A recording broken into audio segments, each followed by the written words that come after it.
It's very clear to everyone with eyeballs or just a human body that Casey Anthony didn't want to be a mother.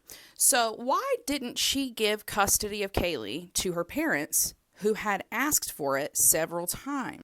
Well, to get to the root of that question, folks, you'd have to take a good hard look at Cindy Anthony and recall some of those factoids that you remember about narcissistic families. Because without a doubt, when you are looking at the Anthony family, you are looking at a narcissistic family, okay, which was topped by Casey and Cindy, with everyone else underneath playing along with the crazy. We can see some examples of that pretty clearly in the lies that Cindy helped Casey to perpetuate. Yes, lying, extreme lying to the very brink of the event, of insanity, of truth, is something that Casey for sure learned. We know it started here with the high school graduation. Casey flunked out of high school, left it until the last minute. I mean, like sending out invitations to grandparents and everything else. And instead of the family coming clean, Casey comes clean to Cindy. And Cindy says, don't tell anybody. We're going to cover this up. They keep having the party. They take the grandparents and family to graduation, where Casey is obviously not sitting with her classmates and is not in a cap and gown. And people, her grandparents are like, what's going on here? And Cindy and Casey are just like, oh, don't worry about it. No, like she's doing like a different kind of graduation. Casey also lied about her pregnancy with Caylee, and it was the same thing. Take it all the way up until she's literally about to give birth, and then Cindy and the rest of the family just scrambling to kind of cover it up, to just not really, that's messy. We can't have people knowing. But here's where I think the real rub is.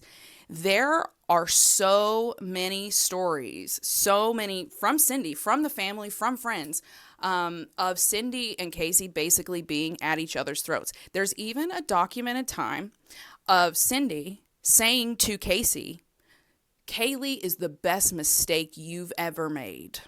It was also alleged that Cindy was the first person to hold Caylee in the delivery room. Not Casey.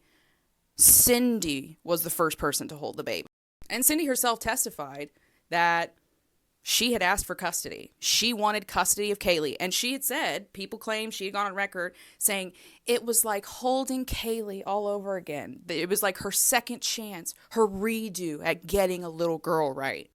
I think inside of this narcissistic family, where it was all about lying and image and keeping up appearances, and Casey having this kind of sadistic control over the family, and Cindy like helping her play along, enabling that, I think Casey would literally rather have seen Caylee dead than in the hands of her mother, at which point she would have had to admit it. If Casey had given custody of Caylee to her parents, especially to Cindy, that is Casey admitting, I can't do it.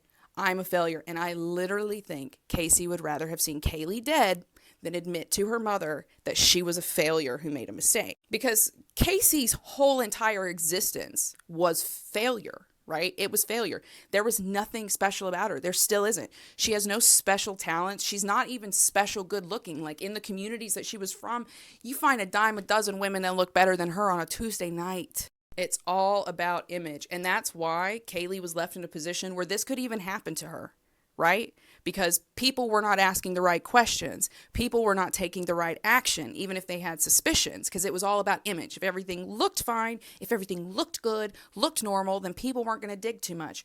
Casey was going around telling them, I have a really great high-paying job at Universal Studios, while she was drugging her kid with Xanax and leaving her in the trunk of a car. You know what I mean? And they were like, oh, a high-paying job? I'm not going to ask any more questions. That looks great. That's exactly what we wanted you to do. And again, they've admitted it themselves. They overlooked things. They overlooked a 2-3-year-old child sleeping for 13 hours and then waking up out of it with bags under their eyes. You know what I mean? And Cindy still, to me, is still displaying the traits of this narcissism in this family, because she still now is the only one who's like, well, when they judged her not proven guilty, I decided that that was God's judgment, so I'm going to be on her side again. The problem starts here.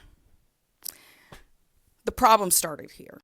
If you want to know more about this, I highly recommend, as usual, the last podcast on the left series on Casey Anthony. They go way deeper into the relationship between Cindy and Casey and like the twisted narcissistic dynamics in this family. Excellent. And Marcus Parks, one of the hosts, he has the same theory I do. about what happened, which he goes deep into in part 2. So if you want to know more about how this family was, go and listen to this.